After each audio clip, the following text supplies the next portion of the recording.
அடுத்ததாக எங்களுக்கு உயிருக்கு மேலாக எங்கள் ஊர் சடையம்பட்டி, இங்கே வந்திருக்கிறது சடையப்பா ஐயா வந்திருக்கிறாங்க. சடையப்பா அப்படிங்கிற பிறகு ஜடேஜின்னு மாற்றிருக்காங்க. ஆக எங்கள் ஊருக்கு ஏற்ற பெருமையும் அடுத்த ஒரு வளர்ச்சியும் தரக்கூடிய இடத்துல இருக்கக்கூடிய எங்கள் ஐயாவை நாங்கள் திண்டுக்கல்லேருந்து அவரை வரவழைச்சி இங்கே பேச வரவழைச்சிக்கோம். வந்து 3 நாள் ஆச்சு. எங்கள் மாநாட்டுக்காக 3 நாள் இங்கே இருந்து எல்லா தெய்வ தரிசனையும் பார்த்துட்டு வந்திருக்காங்க. ஐயா அவர்கள் சிறப்பு சாதாரண மட்டும் நினச்சிக்கிறாங்க. ஐயாவோட திறமைகள்லாம் நிறையா இருக்குது. பஞ்சபட்சி சாஸ்திரம், நேரடி வகுப்பு, ஆன்லைன் கிளாஸ் நிறையா எடுத்துருக்காங்க. நிறைய மாணவர்கள் உருவாக்கியிருக்காங்க. இன்றைக்கி பேராசிரியையும் தாண்டி ஒரு நிலையை தொட்டுக்கிட்டு இருக்காங்க. ஆகையால் அவருக்கு மீண்டும் ஒரு முறை நன்றியை தெரிவித்துக் கொண்டு எங்களை அன்னை ஜோட நிலையத்தின் சார்பாக பேருரை ஆற்றும்படி ஐயா அவர்களை அழைக்கின்றோம். வருக ஐயா.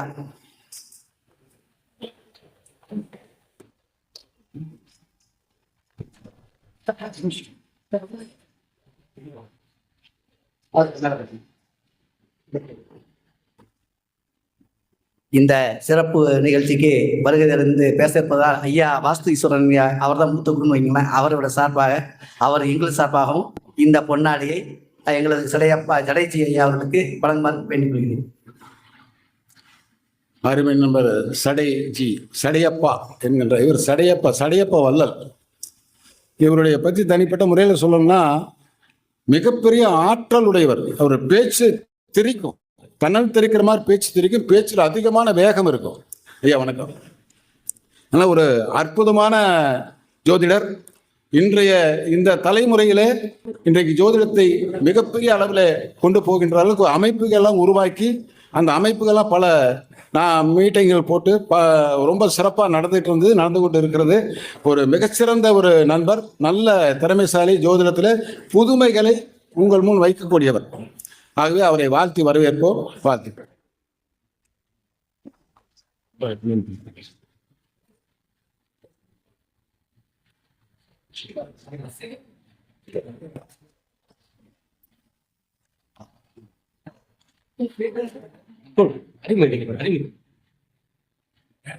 மேடையை அலங்கரிக்க பேச்சாற்றல் மட்டும் இல்லை, அதற்கு தகுதியான பதவியும் அங்கமும் வகிக்கும் சொல்லுவாங்களே. அதனால மீண்டும் எங்க நவமணி சார் ஐயா அவர்களை பார்த்த தரிசனத்தில் மேடைக்கு வந்து எங்களுக்கு கௌரவப்படுத்துமாறு வேண்டிக் கொள்கிறேன்.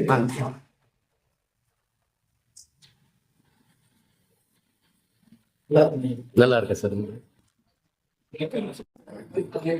அனைவருக்கும் வணக்கம். பல்லாண்டு பல்லாயிரத்தாண்டு பல ஆண்டுகள் அன்னை ஜோதிடம் நிலையம் வந்து வாழ வேண்டும். இந்த ஏரியா மக்களுக்கு ஜோதிடத்தை அவருடைய சேவையாக வழங்க வேண்டும் என வாழ்த்தி கொண்டு, ஜோதிட திலகம் சக்திவேல், அதாவது வந்து ஒரு ஜோதிடத்தை ஒரு மாறுபட்ட கோணத்தில் யோசிக்கக்கூடியவர். ஒரு கிராம மக்களுக்கு, ஒரு எளிய மக்களுக்கு ஜோதிடம் எப்படி சொன்னா புரியும் அப்படின்னு சொல்லி அந்த மெத்தேடுல அந்த ஜோதிடத்தை கடத்தக்கூடியவர். ஏன்னா ஜோதிடம் என்பது இன்னைக்கு ஒரு இடத்துல எப்படி நம்ம வந்து அதை பயன்படுத்தி யாருக்கு கொண்டு போய் சேர்க்கிறோம் அப்படிங்கிறது ரொம்ப முக்கியமான ஒரு விஷயம். அந்த விஷயத்துல திரு சக்திவேல் அவர்கள் வந்து அந்த ஜோதிடத்தை எப்படி சொன்னா மக்கள் புரிஞ்சுக்குவாங்க, கதைகளோட அல்லது கட்டுரைகளோட அல்லது வந்து ஒரு மேற்கோள் காட்டி புராணங்களோட, அப்ப இதெல்லாம் வந்து எளிமையாக புரிந்து கொள்வதற்காக ஒரு உதாரணங்கள், அந்த எளிமையான விஷயங்களை எளிய சொற்பதங்களால். ஏன்னா இப்ப வார்த்தை பிரயோகங்கிறது ஒண்ணு இருக்கு. நம்ம நிறைய என்ன பண்றோம் அப்படின்னா, வார்த்தை பிரயோகங்கள் தான் இந்த ஜோதிடத்துல மக்களுக்கு கொண்டு போய் சேர்க்கக்கூடிய விஷயங்கள் மாறுபடுது. ஏன்னா அது சரியான முறையில சரியான நபருக்கு போய் சேரணும் அப்படின்னா அந்த சொற்பதங்கள் ரொம்ப ரொம்ப முக்கியம். அந்த சொற்பதங்களை மிக சரியா கையாளக்கூடியவர் திரு சக்திவேல் அவர்கள். ஏன்னா அந்த ஜோதிடத்தை சரியான இவருக்கு போய் சேரணும் அப்படின்னாக்க அவர்கிட்ட அது சம்பந்தமாக சரியாக பேசக்கூடியவர். நம்ம 5 நிமிஷம் பேசுன்னு சொன்னா கூட 6 மணி நேரம் பேசக்கூடிய ஆற்றல் உண்டு. ஒரே ஒரு டாபிக்கு அது எல்லாருக்கும் எப்படி புரியணும் அப்படிங்கிறதுக்காக வேண்டியா மணிக்கணக்கில் கொண்டு போய் பேசுவாரு. அழிப்பே தெரியாது. நம்ம வந்து உட்காந்துட்டோம் அப்படின்னா அவர் பேசி முடிக்க வரைக்கும் நமக்கு வெளியே போக தோணாது. ஏன்னா கதைகள் வந்துடும், புராணம் வந்துடும், அனுபவம் வந்துடும். அவருடைய ஒன்றும் இல்லை, ஒரு சாதாரண ஒரு நரிக்குறவர் போனா கூட அவர்கிட்ட பேசிட்டு 2 ஜோதிட கருத்தை எடுத்துருவார். அந்த ஜோதிட கருத்தை எடுத்து இங்க யாருக்கு சொன்னா அது சரியா போகும் அப்படிங்கிறது ஈஸியா சொல்லிடுவார். அப்ப என்னன்னா பார்க்கிற இடம் பொருள் இதெல்லாத்தையும் வந்து ஜோதிடமா பார்க்கக்கூடிய ஆற்றலும் அதை ஜோதிடமா கடத்தக்கூடிய ஆற்றலும் அவருக்கு இருக்கு. அப்ப அவர்கிட்ட இந்த ஜோதிடம் பார்க்கிற இந்த ஏரியா மக்களுக்கு ஒரு நல்ல வழிகாட்டுதலை அவர்னால கண்டிப்பா கொடுக்க முடியும். ஏன்னா ஜோதிடம் என்பதே முதல்ல வழிகாட்டுதல் தான். அப்ப இந்த ஜோதிடத்தின் மூலம் ஒரு ஜோதிடர் எந்த மக்களுக்கு எப்படி வழிகாட்டுறாங்களோ அதன் மூலம் அவர்களுடைய வளர்ச்சி இருக்கும். அந்த மக்கள் வளர்வதால் இந்த ஜோதிடர் வளருவாங்க. ஜோதிடம் எப்ப வளரும் அப்படின்னு நீங்க கேட்டீங்கன்னா, ஒரு ஜோதிடர் ஒரு மக்களுக்கு நம்ம கிட்ட வரக்கூடிய வாடிக்கையாளர்களுக்கு சரியாக வழிகாட்டும் போது அவன் வளரணும். அந்த கஸ்டமர் அந்த வாடிக்கையாளர் வளரும் போதுதான் நம்ம வளருவோம். நம்ம வளர்ந்து வாடிக்கையாளர் வந்து ஒரு தோய்வு நிலையில இருந்தாங்க அப்படின்னா நம்ம வளரவே மாட்டோம். இந்த ஜோதிடம் எப்பெல்லாம் வளரும் அப்படின்னா, ஜோதிடத்துக்கு நான் வழிகாட்டி இருக்கேன், என்னை ஃபாலோ பண்ணி அவர் வளர்ந்தாரு, அவர் வளர்ந்த காரணத்தால் அவர் 4 பேர்த்துக்கு சொன்னாரு, அவர் வந்து என்னை வாழ வைத்தார். அதுதான் ஜோதிடம். அப்போ வந்து அந்த ஜோதிடம் வளர்வதற்கு முக்கிய காரணம் நாமல்ல, நம்ம ஜோதிடர்களாகி நம்ம கிட்ட வாடிக்கையாளராக வரக்கூடிய வாடிக்கையாளர்கள் தான் ரொம்ப முக்கியம். அப்போ அவர்களுக்கு வந்து என்ன விதத்துல நம்ம சொன்னா புரியும் அப்படிங்கிறத மிக அற்புதமாக சொல்லிட்டு இருக்கிறாரு. அவரு நிறைய மேடைகள்ல வந்து பேசியிருக்கிறாரு. அந்த சொற்பதங்கள் வந்து எல்லாத்துக்கும் புரியும்படியா இருக்கு.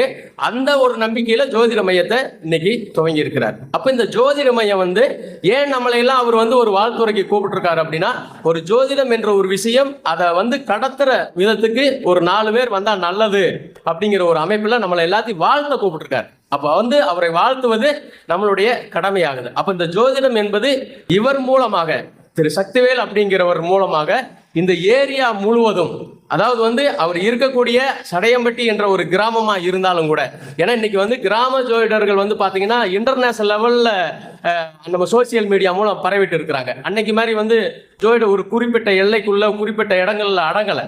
இன்னைக்கு ஜோதிடம் என்பது ஒரு பெரிய விஸ்வரூபம் எடுத்துதான் போயிட்டு இருக்கு. அப்ப அந்த விஸ்வரூபத்துல இவர் ஒரு பங்களிப்பை வந்து கொடுப்பதற்கான ஒரு துவக்க நாளா வந்து இன்னைக்கு இருக்குது. இந்த நாள்ல இவர் துவங்கக்கூடிய இந்த ஜோதிட மையமானது, இந்த ஜோதிட நிலையமானது, இந்த ஜோதிடர் வந்து பல்லாண்டு சக்திவேல் ஜோதிடர் வந்து இந்த ஏரியாவுக்கு சக்திவேல், அதாவது சடையம்பட்டி சக்திவேல் அப்படின்னு சொன்னாலே தெரிகிற அளவுக்கு வந்து இவர் வளர வேண்டும் என்று வாழ்த்தி ஒரு 1-2 ஜோதிட விஷயங்களை கூறி அமர்கிறேன். அதாவது வந்து வர வர ஜோதிடம் இனிக்குதையா, புது புது விஷயங்களை சொல்லிக்கொண்டு வளருதையா. நாம தான் தப்பா புரிஞ்சு ஜோதிடத்தை இகழ்றோம் ஐயா. அப்படிலாம் ஒண்ணும் இல்லை. ஜோதிடம் என்பது ஒரு மாற்றுப்பாதையில் போயிட்டு இருக்கு. எப்பயுமே ஒரு கலை வளரும் போது, ஒரு ஆராய்ச்சி வளரும் போது தவறுகள் இருக்கும். அந்த தவறை வந்து திரு ஈஸ்வரன் ஐயா அவர்கள் தெளிவா சுட்டி காட்டினார். ஏன் சுட்டி காட்டினார் அப்படின்னா, இது மாதிரி ஜோதிடம் இருக்கும்போது, இந்த ஜோதிட சத்சங்கங்கள் இது மாதிரி பேசும்போது அதை அந்த இடத்துல நம்ம கொட்டி வைக்கணும். கொட்டி வைக்கல அப்படின்னாக்க வந்து அது அந்த வளர்றதனுடைய திசை மாறி போயிடும். அப்ப அதற்காக அந்த கொட்டுதல் அப்படிங்கிற ஒரு விஷயம் ஒரு ஸ்ட்ராங்கா வச்சிருக்கிறார் அப்படின்னு தான் நம்ம வந்து சொல்லணும். அது வந்து ஒரு பாராட்டுதல் உரியது. ஆனாலும் இன்னைக்கு ஜோதிடம் வந்து ஒரு விஸ்வரூப வளர்ச்சின்னு தான் சொல்லணும். ஏன்னா நம்ம வந்து ஈஸ்வரன் ஐயா சொன்னது மாதிரி 1990 இருந்தது மாதிரி ஜோதிடம் இல்லை.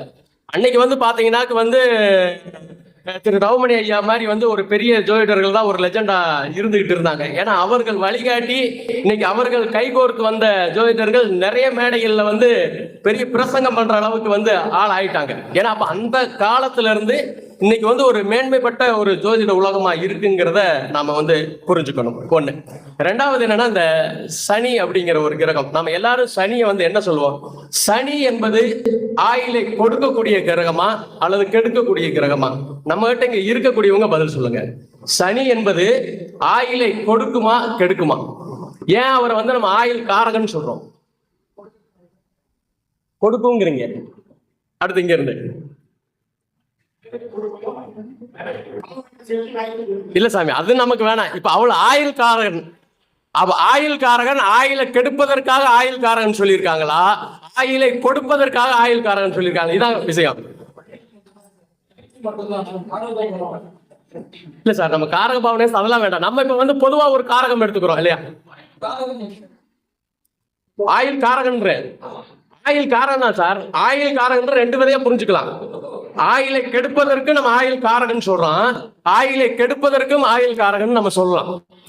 சரிங்களா? அப்ப இந்த இந்த இந்த இடத்துல சனி பகவானை நம்ம ஆயில் காரகன் சொல்வதனுடைய நோக்கம் ஆயிலை எடுப்பதாலா அல்லது ஆயிலை கொடுப்பதாலா அப்படிங்கிறத நம்ம வந்து இப்ப பாக்குறோம். சரியா? அதுதான் டாபிக். இப்ப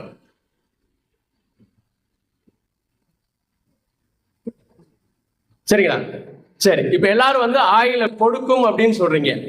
நான் என்னன்னா ஆயில கெடுக்கும்னு சொல்றேன். சனி பகவான் நீங்க எல்லாரும் ஆயில கொடுக்கும்னு சொல்றீங்க. எந்த இடத்தையாவது சனி பகவான் விபத்துகள், கண்டங்கள், நோய்களை கொடுக்காம சனி பகவான் இருந்திருக்காடா? நம்ம ஒரு யோசிக்கணும். 8ஆம் இடத்துக்கு கொடுத்துருக்கான் ஆயில.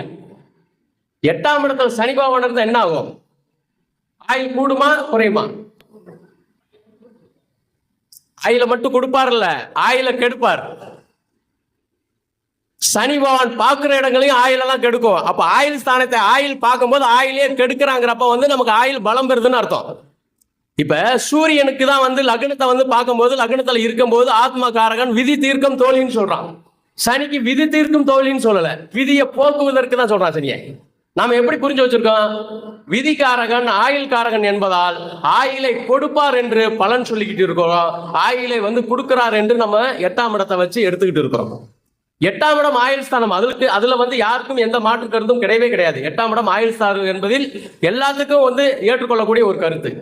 ஆனா ஆயில் காரகன் அப்படின்னு சொல்லி சனி பகவானுக்கு கொடுத்தப்போ ஆயிலை அவர் வந்து ஸ்ட்ராங்கா கொடுப்பதற்கல்ல, ஆயிலை கெடுப்பதற்கு தான் அவருக்கு அதிகாரம். அப்ப நம்ம என்ன, ஆயிலை போக்குவதற்கு சனியினுடைய பங்கு இல்லாம யாருடைய ஆயிலும் போகாது.